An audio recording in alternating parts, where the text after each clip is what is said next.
Hello everyone, welcome to the channel The Science Spot. I know I am back after a long time, but I am back a very important topic which is known as fundamental rights. I know that you have heard this term so many times, but today we are going to discuss with this. हाँ, जिसने नहीं भी सुना है वो भी इसके बारे में जानेंगे और आज हम जानते हैं अपने मौलिक अधिकारों के बारे में। तो fundamental rights in Hindi is known as मौलिक अधिकार। ये हमें हमारे कॉन्स्टिट्यूशन में मिल जाते हैं। अगर आपको पता होगा कि कॉन्स्टिट्यूशन हमारे देश का बनाया गया था जब ब्रिटिश राज से हमें आज़ादी मिल रही थी। कॉन्स्टिट्यूशन को बनाने का सिर्फ एक रीज़न ये भी था कि हम कैसे एक ऐसी लाइफ जी सकते हैं जिससे हमारा पूरा इंडिया चल सके आसानी के साथ। तो कॉन्स्टिट्यूशन में बेटा हम लोगों ने कुछ आर्टिकल्स को रखा, कुछ पार्ट्स को रखा, कुछ शेड्यूल को रखा। उनमें से ही एक पार्ट में हम लोगों ने मेंशन किया फंडामेंटल राइट को। फंडामेंटल राइट्स वो राइट्स होते हैं जो कि बनाए गए हैं आपको डिग्निफाइड लाइफ प्रोवाइड करने के लिए। एक ऐसी लाइफ जिसमें आपकी एक मान सम्मान वाली जिंदगी हो, आपकी खुद की भी एक इज्जत हो जो कि आप सब चाहते हैं कि आपकी हो, और आपके पॉलिटिकल फ्रीडम को भी ये सिक्योर करता है। क्या होता है पॉलिटिकल फ्रीडम? आपके साथ पूरे इंडिया में कोई भी मिसबिहेव इस तरह से नहीं कर सकता कि आपका एक्सप्लॉइटेशन हो गया हो, आपका यूज़ हो गया हो और आप बिल्कुल इस तरीके से सोच रहे हो कि वाह मेरा इस तरीके से भी एक्सप्लॉइटेशन हो सकता था। नहीं हो सकता है। हाँ, एक केस बनता है कि आपके घर में मम्मी पापा से अच्छे से पिटाई हो जाए, वो केस आपका दूसरा बनता है। थर्ड है कि फंडामेंटल राइट को बनाने के पीछे सीधा सीधा कॉन्सेप्ट ये भी था कि ये हमारा ऑलराउंडर डेवलपमेंट करवा रही है कि हम कैसे बड़े होंगे, हमारी क्या हम एजुकेशन लेंगे, हम क्या बोल सकते हैं, कहाँ रह सकते हैं, इन सारी चीज़ों की आज़ादी जिससे हमें मिलती है उसका नाम है फंडामेंटल राइट्स। फंडामेंटल राइट्स को फंडामेंटल इसीलिए कहते हैं क्योंकि हमारी बेसिक नीड्स को आसान बनाती है और एक हमें डिग्निफाइड लाइफ में रहने के लिए आसानी देती है। फंडामेंटल राइट को हम लोगों ने कॉन्स्टिट्यूशन में पार्ट 3 में तो रखा है, लेकिन इसका जो आर्टिकल है वो आर्टिकल नंबर 12 to 35 है। इसका कॉन्सेप्ट, इस पूरे आइडिया का कि हमें इतनी इज्जत देनी है, हम भारतीय नागरिकों को इतने ज़्यादा अच्छे से रखना है, इन सबका कॉन्सेप्ट दिमाग में कॉन्स्टिट्यूशन मेकर के आया कहाँ से होगा? तो बेटा इसकी इंस्पिरेशन मिली है हम सबको, इसका कॉन्सेप्ट लिया गया है यूएसए के बिल ऑफ राइट से। यूएसए का बिल ऑफ राइट हमें ये बताता है कि वहाँ के लोग कैसे डिग्निफाइड लाइफ जिएंगे, और इसी बिल ऑफ राइट को हम लोगों ने बदल के कह दिया है फंडामेंटल राइट्स। फंडामेंटल राइट्स की इंस्पिरेशन तो हमने यूएसए से ले ली और फिर इसको हमने एक और नाम भी दिया है which is known as soul of the constitution. ये कॉन्स्टिट्यूशन की आत्मा, सोल कहा जाता है, क्योंकि अगर ये ना होता तो हम सब आज जो इंडियंस इतने रील्स नॉर्मली बना पाते हैं, जो ट्विटर हैंडल से प्रोटेस्ट कर पाते हैं, ये सारी चीज़ें आसानी से ना कर पाते। आप कोरिया वगैरह को उठा करके देखिए, वहाँ पर इतनी आसानी से चीज़ें पॉसिबल ही नहीं है। फिर फंडामेंटल राइट एक और चीज आपको बताती है, it's a super 30s dialogue that राजा का बेटा राजा नहीं बनेगा, राजा तो वही बनेगा जो वोट पाएगा। Means we are living in a democratic country. हम एक ऐसे देश में रहते हैं जो डेमोक्रेटिक है। डेमोक्रेटिक का मतलब ही है कि राजा का बेटा राजा नहीं बनेगा। Okay, now list of fundamental rights. देखिए, ओरिजिनली जब कॉन्स्टिट्यूशन बनाया गया था तो उसमें 7 फंडामेंटल राइट्स को मेंशन किया गया था, बट अब ये कितने हो गए हैं? 6 हो गए हैं। तो अभी आपसे अगर कोई क्वेश्चन पूछता है कि how many fundamental rights we have in our constitution, so your answer will be 6। क्यों एक फंडामेंटल राइट को हटा दिया गया, ये भी तो एक क्वेश्चन बनता है। बट देखिए, आर्टिकल नंबर 31 को, क्योंकि 12 से 35 तक तो ये है ही, आर्टिकल नंबर 31 से डिलीट कर दिया गया है in 1978 by the 44th amendment right to property. Right to property को अब हटा दिया गया है क्योंकि राइट टू प्रॉपर्टी एक ऐसा अधिकार होता चला जा रहा था जिसमें इंडिविजुअल बेनिफिट बढ़ रहा था। जिसने प्रॉपर्टी बना ली तो वो बनाता ही चला जा रहा था और इतनी जमीनें हो गई थी कि वो उन जमीनों को सरकार की बजाय खुद बेच करके दूसरों से उनका एक्सप्लॉइटेशन कर रहा था। इस तरीके की कुछ चीजें आई, तो फिर अब इस राइट को इंडिविजुअल राइट से हटा करके, हमारे मौलिक अधिकारों से हटा करके इसको कॉन्स्टिट्यूशन के अधिकार में रख दिया गया। ऐसा नहीं है कि पूरी तरीके से कॉन्स्टिट्यूशन से ही हटा दिया गया, कॉन्स्टिट्यूशन में ये हमारे फंडामेंटल राइट से हटा करके इसको कॉन्स्टिट्यूशनल राइट में रख दिया गया है, राइट टू प्रॉपर्टी, ताकि अमीर और अमीर, गरीब और गरीब ना बने। ओके, सो 6 फंडामेंटल जो राइट्स हैं उनके बारे में भी हम वन बाय वन डिस्कस कर लेते हैं। First of all we have in the list that is right to equality. Right to equality क्या कहता है? ये आर्टिकल नंबर 14 to 18 है। But before right to equality I would like to explain about the article number 12 and 13, क्योंकि बेटा 12 and 13 के बारे में यहाँ पे मेंशन आपको नहीं मिलेगा, बट 12 एंड 13 को हमें जानना जरूरी है। देखिए 12 आर्टिकल क्या कहता है कि स्टेट की डेफिनेशन बताता है। आर्टिकल नंबर 12 ये बताता है कि स्टेट की डेफिनेशन क्या होगी। हर वो चीज जो हमारे इंडिया में सरकार के खर्चे पर चल रही है उसको हम स्टेट कहेंगे। क्या कहेंगे? स्टेट कहेंगे, और उसी की चीजों को हमें फॉलो करना होगा। आर्टिकल नंबर 13 हमें ये बताता है कि अगर हमारे सारे राइट्स का एक्सप्लॉयटेशन या इनका एबॉलिशन होता है तो एक ऐसी जुडिशरी हम डिसाइड कर सकते हैं, सुप्रीम कोर्ट बना सकता है कि क्यों कोई गवर्नमेंट आई और उसने हमारे सारे राइट्स को हटाया। मींस हमारे राइट्स कभी हटाए ही नहीं जा सकते। इन सारी बातों को हमने आर्टिकल 13 में रखा है। Now come to the points, that is right to equality. This is the first article in the fundamental rights category.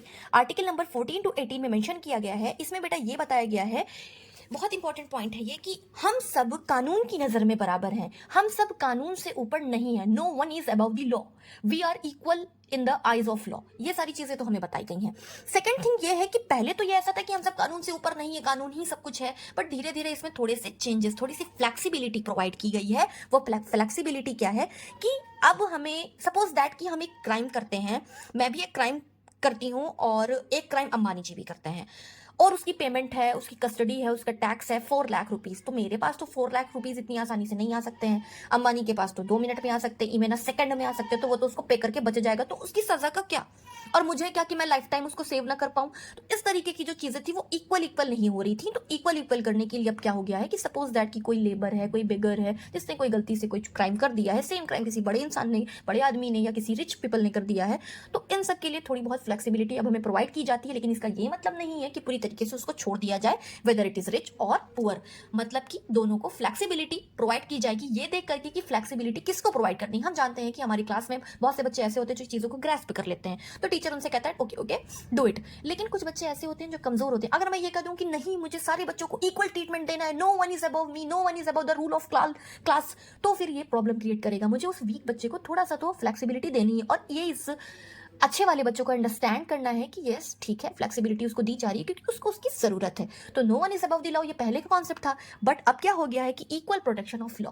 हम सारे लोगों को इक्वल प्रोटेक्शन देंगे, जिसको जैसे जरूरत पड़ेगी वैसे इक्वल प्रोटेक्शन कर सकते हैं। इसको कहते हैं right to equality. Right to equality में एक और बात बताई जाती है कि हम सबके साथ हमारे कलर, हमारी रेस, हमारे कास्ट, हमारी रिलीजन, हमारी लैंग्वेज, हमारे कल्चर और सेक्सुअलिटी, मेल या फीमेल होने के हिसाब से इंडिया में भेदभाव नहीं, कोई डिस्क्रिमिनेशन नहीं किया जाएगा। सारे लोग कानून की नजर में बराबर होंगे और हम सब एक ही जगह पर स्टैंड कर रहे होंगे।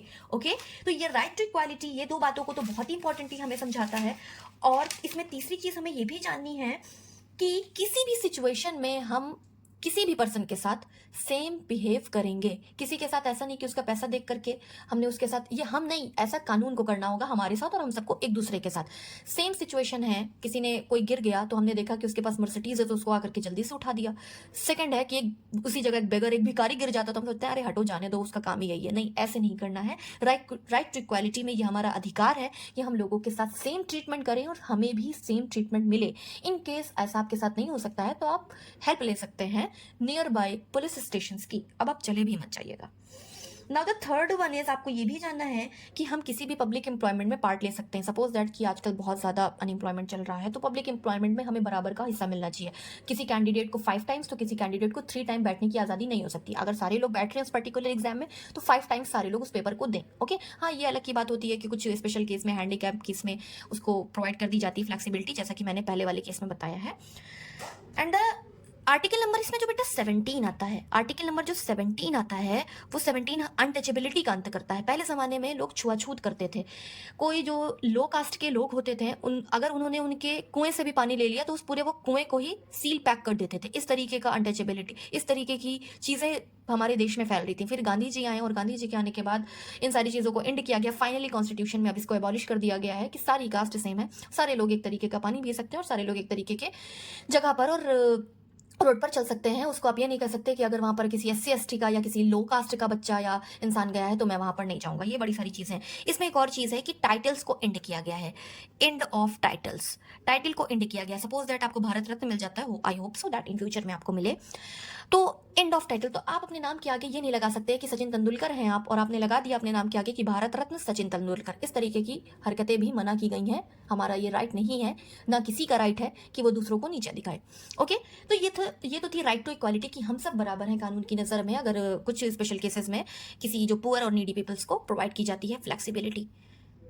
Come to the very important point, that is right to freedom. The second article is right to freedom. Article number 19 से 22 में इसको मेंशन किया गया है और इसको मेंशन करने के पीछे एक रीजन है बहुत अच्छा कि आप अपने आप को एक्सप्रेस कर सकते हैं। जैसे कि हमारे न्यूज एंकर्स जो भी न्यूज रिप्रेजेंट करते हैं या न्यूज़पेपर प्रिंट होते हैं या जो प्रिंट मीडिया कल्चर है, आप अपने ट्विटर हैंडल से प्रोटेस्ट करते हैं, आप अपने इंस्टाग्राम अकाउंट से बड़ी सारी चीज़ों को पोस्ट कर रहे हैं, आप जो सरकार करंट में काम कर रही है आप उसी को उठा करके बड़ी सारी बातें सुना देते हैं, जो राहुल गांधी को पप्पू बोल देते हैं, बड़ी सारी ऐसी चीजें हम लोग कर पाते हैं। ये सब हमारी फ्रीडम ऑफ स्पीच है, लेकिन फ्रीडम ऑफ स्पीच तब तक ही फ्रीडम ऑफ स्पीच बनी रहेगी जब तक आप किसी को हर्ट ना करें। तो फ्रीडम आपकी आज़ादी ये है कि आप कुछ भी बोल सकते हैं, बस वो किसी को हर्ट नहीं करना चाहिए। कहीं भी आ जा सकते हैं, पूरे देश में कहीं भी रह सकते हैं, अपना एक ग्रुप बना सकते हैं जिसमें आप लोगों को कोई भी स्किल या ट्रेनिंग सिखा सकते हैं, बट बिना किसी गन या हथियार के। फोर्थ वन है इसमें कि आप पूरे देश में कहीं भी जाकर के रह सकते हैं। ओके, तो ये था आपका right to freedom. Right to freedom में एक और इंपॉर्टेंट आर्टिकल आता है जो है आर्टिकल नंबर 20। आर्टिकल नंबर 20, सारे राइट्स को सस्पेंड किया जाता है ड्यूरिंग इमरजेंसी। अब पता चले कि देश में इमरजेंसी चल रही है, लोग बाढ़ पीड़ित हैं, लोगों के घर में सुनामी आई पड़ी है और हमें क्या लग रहा है कि नहीं हमें तो रहना है वहीं जाकर के, तो उस केस में आपकी कहीं भी रहने वाली कंडीशन खत्म कर दी जा सकती है। लेकिन एक है इसमें बात, आर्टिकल नंबर 20 एंड 21 ये हमसे ये कहता है, आर्टिकल नंबर 20 कि आपको कोई डबल सजा नहीं मिलेगी, नो डबल सजा। सपोज दैट आपने किसी से बदतमीजी कर दी या कि किसी ने कोई ऐसा काम कर दिया जो उसको नहीं करना चाहिए था और उसके लिए उसको 2 डेज की कस्टडी में ऑलरेडी चार्ज किया जा चुका है, 5,000 रुपए भी लिए जा चुके हैं उससे। तो इसमें उसको ये देखना होगा कि भाई मुझे तो इस बात की सजा मिल चुकी, मैं तो सजा काट के आ चुका, अब सेम गलती के लिए पुलिस दोबारा करके आपको उठा ले जाए, ऐसी आपके साथ कंडीशन नहीं हो सकती। ऐसा अगर आपके साथ होता है तो आप supreme court, high court, district court इसमें जाकर के अपील कर सकते हैं कि भाई मेरा तो एक्सप्लॉयटेशन हो गया, मैं तो वही रह गया, लीव मी वाली कंडीशन आपको अप्लाई नहीं करानी है, आपको कोई डबल सजा नहीं देता। ये आपका राइट है कि आपको एक गलती की एक ही सजा मिलेगी। हाँ, वो बात अलग है कि आप नई नई गलतियां करके नई नई सजा आपको मिलती रहे, वो कंडीशन अलग कंडीशन में चली जाती है। आर्टिकल नंबर 21 हमसे क्या कहता है? आर्टिकल नंबर 21 हमसे ये कहता है कि आप किसी भी कंडीशन में अपनी, सपोज दैट किसी कारखाने में आप काम कर रहे हैं, मतलब कोई भी काम कर रहा है और वो एक लेबर है या कोई भी इंसान है, वो आफ्टर ऑल एक ह्यूमन है, वहां पर आग लग जाती है तो वो कारखाने की चीजों को पता है, उस फैक्ट्री की चीजों को बचाएगा या अपने आप को निकालेगा? तो उस पर ये क्लेम नहीं लगाया जा सकता कि आग लगने के दौरान आपको ये शट डाउन करना चाहिए था। ये सारी चीजें सबसे पहले उसको सेफ्टी करना है अपनी लाइफ की, ये उसका राइट है कि पहले अपनी लाइफ को बचाए, फिर जाकर के जो हुआ है कांड उसको जाकर के देखिए। ओके, तो ये दोनों जो आर्टिकल्स है ये आपकी लाइफ को सिक्योर करते हैं। यहाँ पे आपको सजा नहीं मिल रही है और यहाँ पर आपको अपनी लाइफ को सिक्योर करने का मौका मिल रहा है, आपके ऊपर कोई भी क्लेम नहीं आएगा। डोंट वरी, कहीं कुछ होता है तो आप अपनी लाइफ को फर्स्ट ऑफ ऑल सेव करिए और नियर बाई लोगों की भी मदद करिए। तो ये दोनों राइट ही एक ऐसे राइट हैं जो कि नहीं एबॉलिश किए जाते हैं ड्यूरिंग इमरजेंसी। पूरे देश में बहुत ज्यादा इमरजेंसी लग गई है लेकिन यही दोनों आर्टिकल आपके बच जाते हैं। तो यहां से ये क्वेश्चन अराइज होता है कि कौन से ऐसे 2 आर्टिकल है जो इमरजेंसी में भी सस्पेंड नहीं किए जाते हैं? तो 2 articles are article number 20 and 21। Okay, so ये हो गई हमारी राइट टू फ्रीडम की बात। Now the third one is right against exploitation, शोषण के विरुद्ध अधिकार। आपका मिसयूज ना हो, आपका शोषण ना हो, आपका एक्सप्लॉयटेशन ना हो, कोई डिस्क्रिमिनेशन ना हो, इसके लिए भी आपके पास अधिकार है। इसमें क्या है कि इसमें आपको एक बात याद रखनी है कि आपका ये अधिकार है कि अगर कोई बच्चा जो 14 साल से कम का है किसी कारखाने में लगा दिया गया है, किसी भट्टे, ईटा मिल या कहीं भी लगा दिया गया है जो उसके लिए हजारडस से खतरनाक साबित हो सकती है, तो आपका ये अधिकार है कि आप उसको वहां से निकाल करके ले आए और जिसने उस काम को लगाया है, उस बच्चे को उस काम पर लगाया, आप उसके खिलाफ कंप्लेन भी कर सकते हैं क्योंकि ये उस बच्चे का राइट है कि वो 14 एज के बाद ही किसी काम को परफॉर्म करेगा जो उसके लिए थोड़ी बहुत भी प्रॉब्लम क्रिएट कर सकती है। सेकेंड थिंग ये है कि किसी भी इंसान को खरीदा या बेचा नहीं जा सकता। ये हमारा अधिकार है कि हम किसी के साथ बिक नहीं सकते, किसी को खरीद नहीं सकते और ना ही हमारे साथ ऐसा हो सकता है। सपोज दैट आपको ये फीलिंग आ रही है कि भाई उसने मुझे बेच दिया, भाई ये रियल लाइफ एस्पेक्ट की बात कर रही हूं मैं, ये जो आप ऐसे जोक के फॉर्म में लेते हैं वो वाली नहीं। तो लगा कि हो रहा है, काम हो रहा है, तो आप उसके खिलाफ जा सकते हैं। ये आपका अधिकार है कि आपको खरीदा बेचा नहीं जा सकता। You are safe, feeling safe now.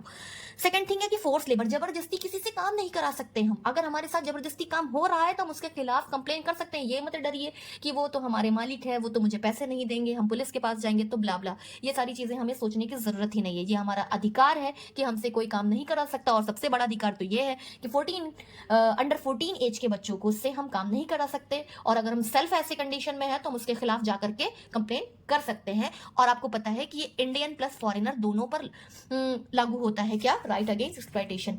Indian plus foreigner, I+F मैंने यहां पर मेंशन किया हुआ है। इंडियन प्लस फॉरेनर दोनों के लिए ये एप्लीकेबल है, ये right. Okay, now the next right is right to religious freedom. Right to religious freedom आपसे सीधा सीधा कहता है कि आप किसी भी धर्म को फॉलो कर सकते हैं इन इंडिया। उस धर्म को फॉलो करने के लिए आप उस धर्म से रिलेटेड कपड़ों को भी वियर कर सकते हैं। आप उस धर्म से रिलेटेड मॉन्यूमेंट्स बिल्ड कर सकते हैं, like mosque, temple and so many other things, gurdwara and church. Second thing ये है कि उस धर्म के लोग अगर आपको ये परेशान कर रहे हैं कि वो जुलूस निकालना चाहते हैं और आपसे पैसे लेना चाहते हैं, और आप बहुत ज़्यादा इंटरेस्टेड पर्सन नहीं है, बस आप एक नाम के ही रिलीजियस पर्सन है, आपको नहीं इंटरेस्ट है, तो आपका ये राइट है कि भाई मुझसे जुलूस में ज़बरदस्ती पैसे मांगे जा रहे हैं, तो ये आपका अधिकार है कि आप पैसे ना दें। यस, आप पैसे नहीं दे सकते हैं। आपसे अगर कोई ज़बरदस्ती कहता है कि चंदा लग रहा है और उसमें तुम भी पार्टिसिपेट करो, तुम्हें करना होगा, तो आप पुलिस स्टेशन जा सकते हैं कि आपके राइट का एक्सप्लॉयटेशन हो रहा है। आप धर्म को फॉलो करने के लिए आज़ाद हैं, जैसे भी आप चाहें उस तरीके से, ना कि जैसा कोई और चाहे उस तरीके से। ओके, ये सारी चीज़ें हैं इसमें। और किसी भी धर्म की चीज़ों में आप पार्टिसिपेट कर सकते हैं। कोई भी रास्ते में आपको रोक नहीं सकता कि आप क्यों पूजा के लिए जा रहे हैं, या क्यों नमाज के लिए जा रहे हैं, या क्यों प्रे करने के लिए जा रहे हैं। इन सारी चीज़ों के लिए आप इंडिया में पूरी तरीके से आज़ाद हैं। अगर ऐसा करते हुए आपके साथ होता है तो आप उसकी कंप्लेन ज़रूर से ज़रूर करिए। Okay, next one is cultural and educational right. This is article number 5 and it is belongs to article this is the right number 5 and belongs to article number 29 to 30. Okay, 29 and 30। इसमें क्या है कि cultural and educational right में बेटा ये है कि अगर हम अपने देश में माइनॉरिटी कंडीशन में, व्हाट इज माइनॉरिटी नाउ?